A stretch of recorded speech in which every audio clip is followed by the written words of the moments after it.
Oke, selamat malam. Balik lagi kita ketemu, ngelanjutin Ya, diskusi yang tadi tertunda. Oke, silakan Pak Edi. Jadi ya. gimana Jadi nih? ya memang ada beberapa sumber data ya yang bisa Hmm, kita jadikan referensi. Ada yang menyatakan bahwa 16% begitu dikonsumsi mm-mm. oleh media televisi, apa arus utama. Swasta. Mm-mm. Ya swasta, tapi juga ada yang menyatakan bahwa 25%. Tetapi Mm. yang jelas sekarang porsinya sudah lebih banyak bergeser ke digital kan begitu, ya kan?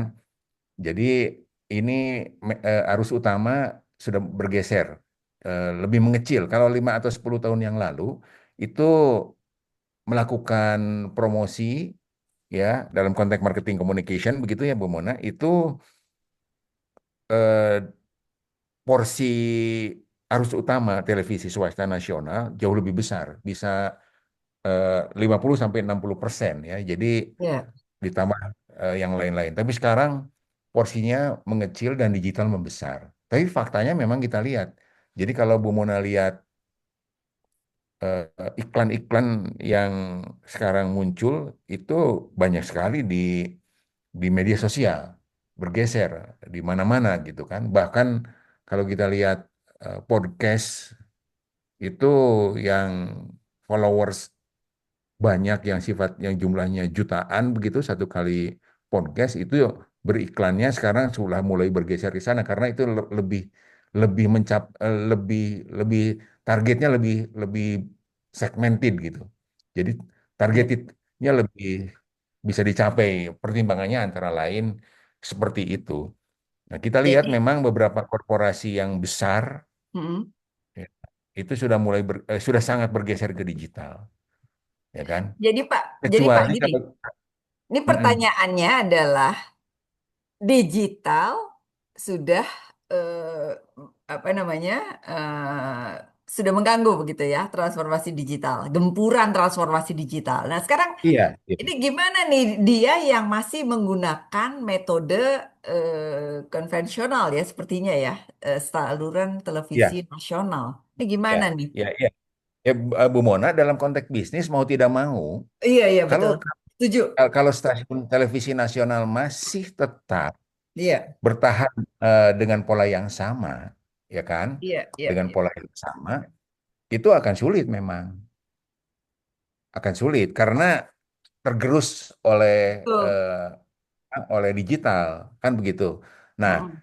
salah satu yang ini layak atau lazim dilakukan dalam konteks korporasi, mau tidak mau harus melakukan apa? Harus melakukan perubahan-perubahan, harus melakukan restrukturisasi bisnis atau harus melakukan diversifikasi. Apa Iya itu? iya betul. eh, Dilakukan diversifikasi. Banyak yang sudah melakukan itu, Bu Mona. Iya Ya, betul. apa itu? Mereka lari ke layanan, mereka bukan lari, mereka menambah kan apa diversifikasi ini. Mereka menambah lini bisnis, Iya iya lalu setuju. menciptakan bisnis baru, misalnya over the top. Iya iya Eh, Over the top itu layanan yang sifatnya edutainment, iya hiburan begitu, iya iya yang yang yang lebih spesifik. Bisa disebut, mungkin nggak nyebut merek ya, tapi iya Bu Mona sekarang eh, pilihannya itu begitu, iya pilihannya dari grup stasiun TV itu tidak hanya menonton televisi, tapi bisa menonton layanan over the top seperti Netflix begitu. iya iya iya Nah, misalnya lah, misalnya ada video misalnya, iya iya iya. ya kan? Jadi dia harus Ada, di ini ya layanannya itu lebih diperkaya, lebih kreatif, iya, lebih iya betul. ya kan? Kalau Misalnya, nggak kolaps mis- ya, Pak Edi. ya, ya, misalnya MTech ya, MTech Heeh, itu nggak apa-apa nih, heeh. MTech itu SCTV misalnya itu kan kita Iya, bisa berlangganan layanan video. heeh. Kemudian MNC juga ada layanan MNC Plus kalau nggak salah. Iya, Itu kan layanan berlangganan begitu. Mau tidak mau harus beralih atau memperkaya. menambah menambah lini bisnis baru begitu.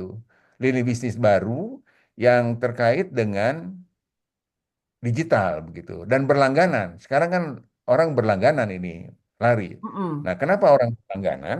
Karena sekarang kalangan tertentu itu dalam kalau kalau kita berbicara tentang eh, piramida sosial ekonomi ada Iya, A, B, C begitu kan. iya, Piramida terbesarnya kan di C gitu ya. Piramida terbesarnya di C. Nah, kalau iya, berbicara tentang segmentasi produk yang di C itu kalau kita lihat di televisi nasional, iklan-iklan di televisi nasional itu banyak produk-produk FMCG, fast moving consumer goods, iya.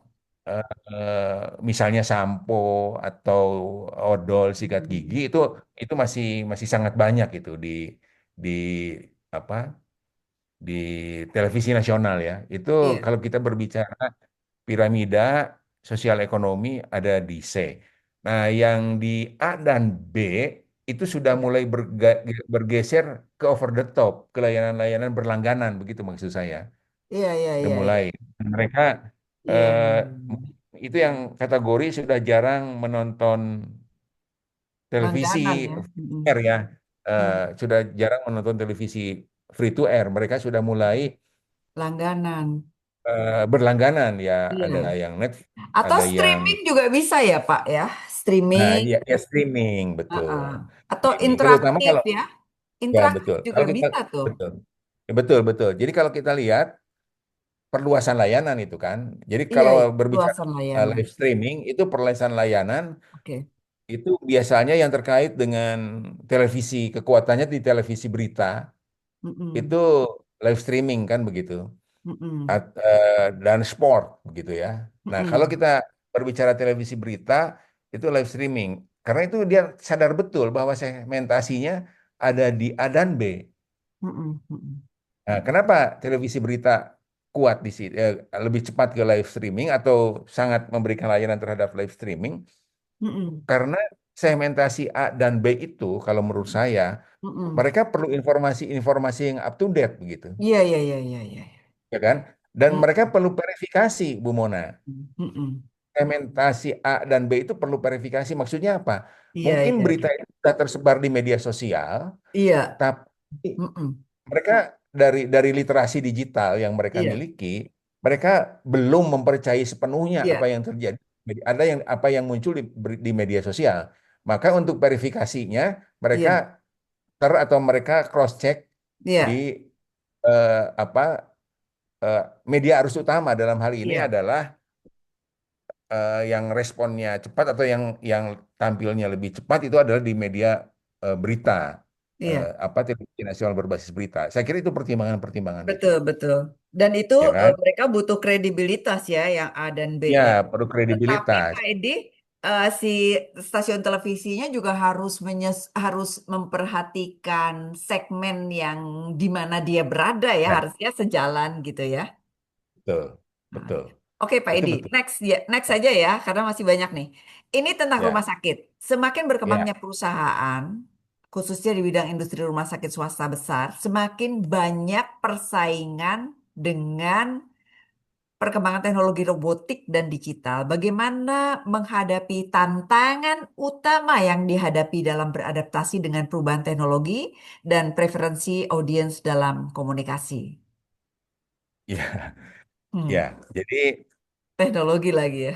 teknologi lagi ya, memang kita tidak bisa lagi lepas dari teknologi. Tapi oke, Hmm. kita berbicara tentang rumah sakit Ya. swasta nasional, kan Mm, begitu. mm, mm, mm, Nah, jadi kalau kita berbicara data, berapa sih sebetulnya rumah sakit swasta nasional mm, di mm, Indonesia begitu? Dari referensi yang ada, saya coba baca, mm, itu mm, rumah sakit keseluruhan di Indonesia mungkin lebih dari 2.500-an begitu jumlahnya. mm, mm, Lebih mm, 2000 lebih dari 2.500-an ya, mungkin kurang mm, dari 2.000 sedikit, kurang dari 3.000 sedikit lah. mm, Itu mm, 80%-nya atau 75%-nya itu rumah sakit swasta nasional, Bu Mona. mm, mm. Iya, Artinya apa? Artinya persaingan mereka menjadi ketat. Mm-mm. Iya. Benar nggak? Persaingan Mm-mm. mereka itu menjadi ketat. Jadi eh, siapa yang diuntungkan? Mm-mm. Masyarakat, publik dong. Dengan persaingan yang ketat itu, maka Mm-mm. publik menjadi diuntungkan. Mm-mm. Ya. Iya. Jadi sekarang ke kota-kota, kabupaten sekalipun, itu sudah banyak rumah sakit swasta yang layanannya semakin baik, Mm-mm. kan? Melayaninya semakin baik. Nah, Mm-mm. Iya. dengan layanan kalau kita berbicara kompetisi, Mm-mm. maka kita berbicara tentang kualitas layanan. Mm-mm. Nah, Betul. tentang kualitas layanan, tentang kenyamanan, tentang Mm. kebersihan, tentang kecepatan, kan begitu. Mm-mm. Ya. Nah, lalu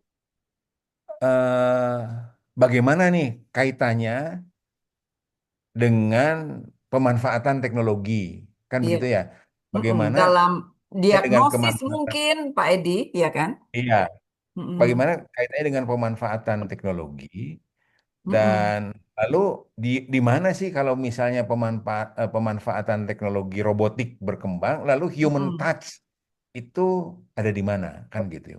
Mm-mm. Nah, ini kan salah satunya di situ berbicara tentang eh, preferensi audiens. Mm-mm. Artinya kalau kita berbicara preferensi audiens dari pertanyaan ini saya menerjemahkan bahwa apakah pasien begitu Mm-mm. itu nyaman begitu dengan layanan teknologi yang ada begitu. Mm-mm. Nah, Mm-mm. begini, kalau kalau kalau pendapat saya begini. Satu, masyarakat atau publik sudah sangat akrab dengan layanan teknologi sebetulnya. Mm-mm. Yang Mm-mm. diperlukan oleh publik atau oleh masyarakat dari layanan rumah sakit itu adalah kecepatan Mm-mm. penanganan, ya kan? Mm-mm. Kecepatan Mm-mm. penanganan sebetulnya. Jadi Mm-mm. apapun yang mereka terima sepanjang kecepatan pelayanannya itu adalah memberikan harapan lebih baik untuk sembuh, buat Mm-mm. mereka bisa menerima. Itu Mm-mm. satu, ya kan? Nah, itu yang pertama. Kemudian yang kedua, Mm-mm. bagi bisnis rumah sakit, Mm-mm. saya ingin lihatnya dari bisnis rumah sakit ya. Mm-mm. Kalau kita berbicara tentang rumah sakit swasta nasional, Mm-mm. akan lebih efisien, Bu Mona. Mm-mm. Bisnis itu tetap akan berbicara tentang efisiensi begitu. Jadi kalau Mm-mm. misalnya bisa dilakukan dengan layanan teknologi yang lebih akurat, yang lebih hemat, yang lebih efisien, ya itu akan menjadi pilihan Mm-mm. manajemen rumah sakit dimanapun. Mm-mm. Itu yang kedua. Lalu di mana sentuhan manusiawinya? Nah, Mm-mm. human interest-nya ada di mana? Mm-mm. Ya kan? Human interest itu muncul pada saat interaksi antara pasien Mm-mm. dengan tenaga medis, termasuk dokter tentu saja. Mm-mm. Mm-mm. Di mana interaksinya? Ya, interaksinya pasti ada interaksi langsung, kan begitu. Nah, Mm-mm. tetapi pasti ada interaksi yang dilakukan dengan robotik juga begitu. Mm-mm. Mm-mm. Nah, jadi itu akan didapat, akan Mm-mm. diperoleh hal-hal seperti itu. Artinya keseimbangan ini menurut saya tetap akan dijaga. Dan sebetulnya kita sebagai pasien begitu dan Mm-mm. keluarga sebagai sebagai keluarga pasien yang sangat membutuhkan itu yang Mm-mm. penting respon times, kembali kepada respon time, layanan yang cepat begitu. Supaya Iya. orang nyaman, orang aman. Ketika orang merasa nyaman dan orang aman, teknologi apapun yang dipakai, mereka menurut saya akan welcome, mereka akan menerima itu begitu.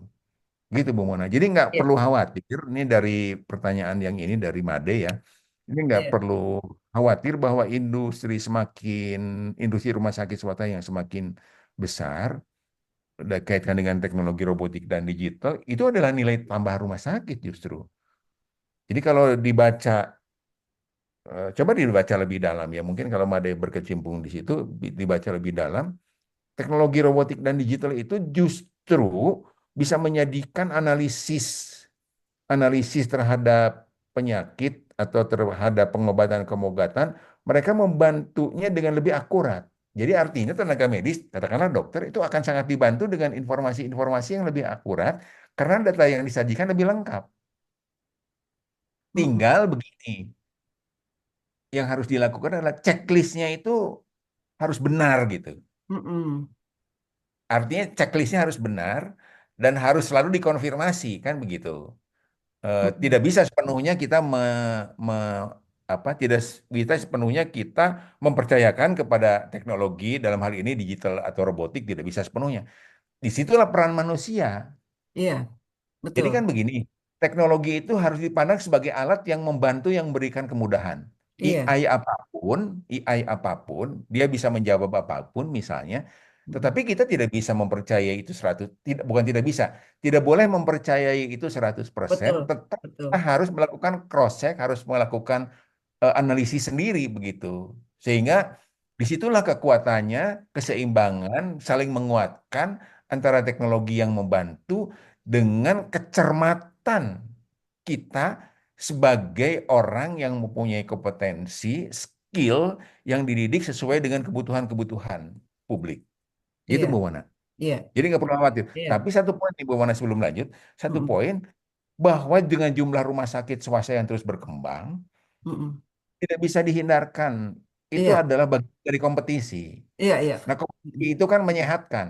Iya, Kompetisi itu membuat orang lebih mudah memilih, kan begitu. iya, iya, iya, Nah, sehingga yang dituntut dari masing-masing manajemen rumah sakit adalah inovasi, iya, iya, iya, inovasi layanan, iya. ya.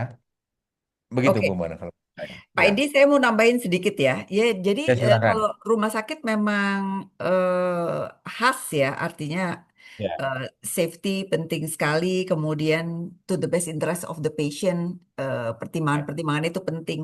Sama satu lagi Pak Edi, saya pernah melakukan penelitian terkait dengan generasi Pak Edi. Jadi ya, ada kan generasi itu tradisionalis, baby boomers, X, milenial, Gen ya, Z, Alpha, Beta ya. Nah, ya, si, eh, potensi siapa yang berpotensi lebih banyak datang ke rumah sakit gitu ya?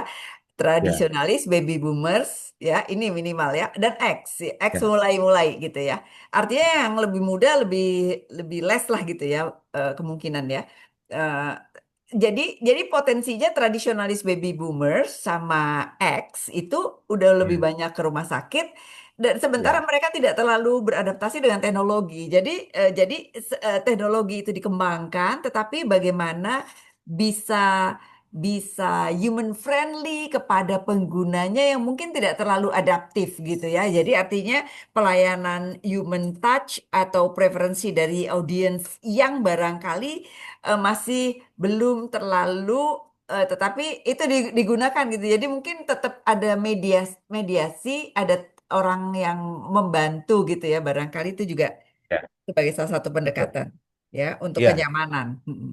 ya, saya sependapat itu Bu Mona. Iya, Jadi iya, human touch itu nggak bisa iya. dihilangkan. Human touch nggak bisa Touch dihilangkan. itu nggak bisa dihilangkan. Jadi pendekatannya memang harus berimbang di Iya. apalagi di di negara berkembang seperti Indonesia.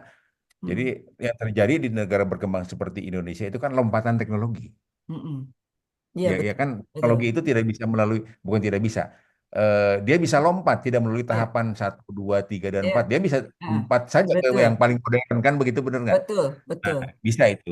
Nah, lalu kemudian, tetapi karena level di negara berkembang kan sangat variatif ya, Positif, betul, betul, sangat betul. variatif, infrastruktur variatif, level pendidikan variatif. Jadi Iya, sentuhan-sentuhan itu saya setuju itu penting tetap ya. harus harus di harus ada Tahankan, dan itu sangat penting. Saya sependapat. betul. Ya, Oke Pak Edi, tadi itu pertanyaannya terkait rumah sakit dan orang rumah sakit ya. Sekarang ini bagaimana cara mengukur efektivitas komunikasi strategis di media digital ketika metrik kuantitatif likes, views, shares tidak selalu mencerminkan perubahan sikap dan perilaku nyata gitu ya. Jadi pseudo, pseudo ya. Dan Ya, eh, apa tantangan terbesar dalam menjaga kredibilitas brand ketika komunikasi strategis dilakukan melalui influencer yang memiliki agenda dan nilai personal? ya, Oke, ya silakan. betul. Ya ini pertanyaan sangat Ini orang sangat media, Pak Edi. valid. Sangat pertanyaannya sangat digital, sangat sangat media ya begitu. Jadi Iya, begini, ini apa teman-teman mahasiswa ini atau adik-adik mahasiswa ini itu anak-anak yang lahir bahkan mungkin bukan bahkan ketika lahir mereka sudah lahir secara digital barangkali. iya. Heeh, heeh. Secara digital itu Iya, artinya mereka lahir eh, sudah lahir di era digital gitu maksud saya. iya. Heeh. Ya, jadi hidupnya hidup hidup di era digital ini. Mungkin mereka nggak tahu nih umurnya mungkin paling tua juga 25 kali nggak sampai mungkin ya. Belum Yang ya. ini agak senior, Pak Edi. Senior. Oke. Oke. Jadi menurut saya kalau kita berbicara tentang bagaimana mengukur kan begitu. Sebetulnya kalau kita mengukur melalui matriks kuantitatif ya dari media digital, apakah itu likes, apakah itu views gitu, apakah itu shares, itu bisa diukur, Mm-mm. ya kan? Kan secara algoritma bisa diukur semuanya nih sekarang. Jadi kalau misalnya sebuah layanan publik bagaimana diterima oleh masyarakat, diterima oleh publik, berapa orang yang suka, berapa orang yang menonton, dan berapa orang yang kemudian membagikan, itu secara kuantitatif bisa diukur. Tapi memang ukuran-ukuran itu kembali eh, tidak bisa kita adopsi 100% Bu Mona. Betul, setuju.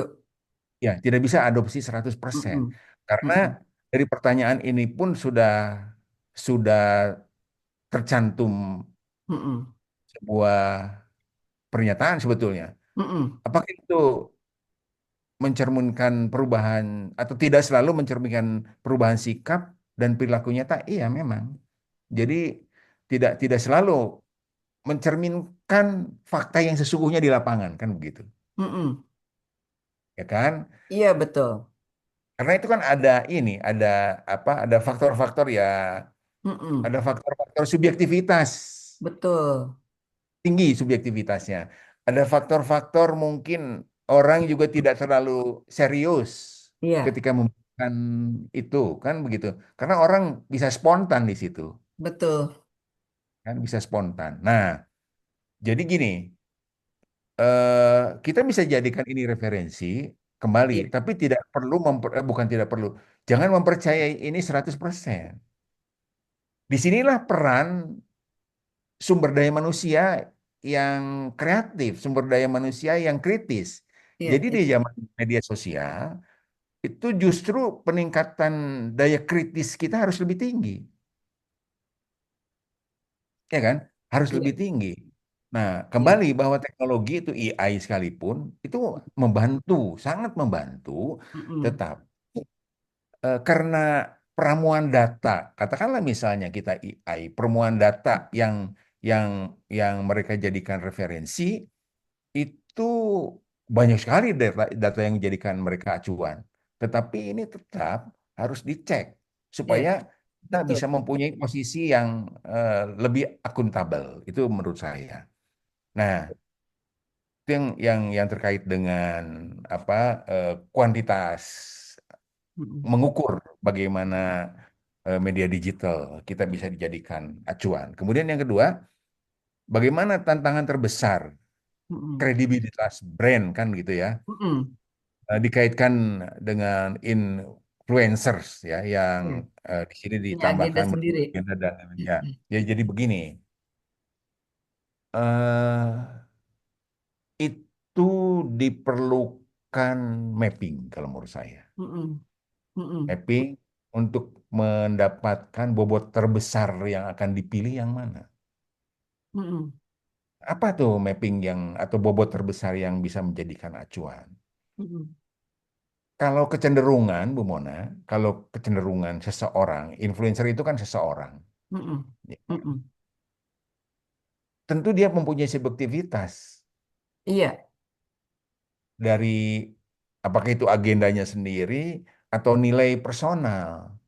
Nah, bobot inilah yang kemudian diminimalisasi karena kita tidak mungkin menghilangkan ini. ya kita pilih ya Pak Adi ya yang Iya, sesuai. dipilih. Ya. Jadi Mm-mm. yang sesuai ya makanya tadi saya bilang buat matrik di Iya, peta iya, iya. mungkin ada misalnya gini, katakanlah kandidat yang akan dipilih misalnya 3 atau 5 influencer. Nah itu apa pro konnya harus dibuat dulu Betul, supaya betul. kita tidak memilih atas like and dislike begitu. Betul, betul, betul. Benar nggak? Objektif ya. Iya harus objektif ya. Hmm. Hmm. Sehingga akan ditemukan yang Mm-mm. paling menguntungkan atau yang paling independen Mm-mm. Mm-mm. yang dipilih Betul, kan begitu. betul. Tetapi untuk menghilangkan 100% terkait dengan nilai personal dan agenda dari Mm-mm. masing-masing influencer tentu saja tidak bisa dihapuskan 100%. Betul, Kan? Tetapi yang terpenting kita sudah punya data dulu. betul, Jadi betul. kembali data ini tetap harus menjadi acuan supaya begini, supaya kita mendapatkan objektivitas, Mm-mm. ya kan? Mm-mm. Supaya ketika ada challenge begitu dari internal ataupun dari eksternal, kita bisa memberikan rasionalisasi yang bisa diterima publik, Iya. ya kan? Mm-mm. Jadi kalau misalnya itu kalau berbicara eksternal, tapi kalau berbicara publik, tapi kalau bicara ke dalam juga mungkin bisa memberikan penjelasan apabila ditanya oleh shareholder atau pemegang saham, Iya. gitu Oke, kalau Pak menurut Edi. saya. Ini masih ada 10 menit lagi. Boleh satu Oke. lagi pertanyaan ya. Tapi Oh saya mau ya, nambahin Pak Edi yang tentang ya, silakan. cara mengukur efektivitas. Kan kita ada Ya, ini ya mixed method ya, kuantitatif ya, dan kualitatif. Jadi jangan mengandalkan kuantitatif aja, kita bisa gunakan betul, dua-duanya. Ini Pak betul. Edi, yang berikutnya, the last ya. Bagaimana organisasi dapat memastikan bahwa strategi komunikasi korporasi yang dirumuskan tidak hanya mencerminkan visi manajemen puncak, tapi juga mampu mengakomodasi dinamika kepentingan pemangku kepentingan yang beragam dan seringkali bertentangan. Nih Pak Edi nih pernah Ya. jadi dirut nih, jadi tahu banget. Eh, eh, Jadi Oke, begini, ya jadi silakan. begini. Mm. Kalau kita berbicara korporasi, maka acuan yang dipakai adalah rencana jangka panjang, Iya, setuju. kan? Basisnya harus ke situ dulu kalau kita menjadi manajemen, kalau kita bekerja di sebuah korporasi atau menjadi manajemen korporasi, maka acuannya adalah harus rencana jangka panjang. Mm-mm.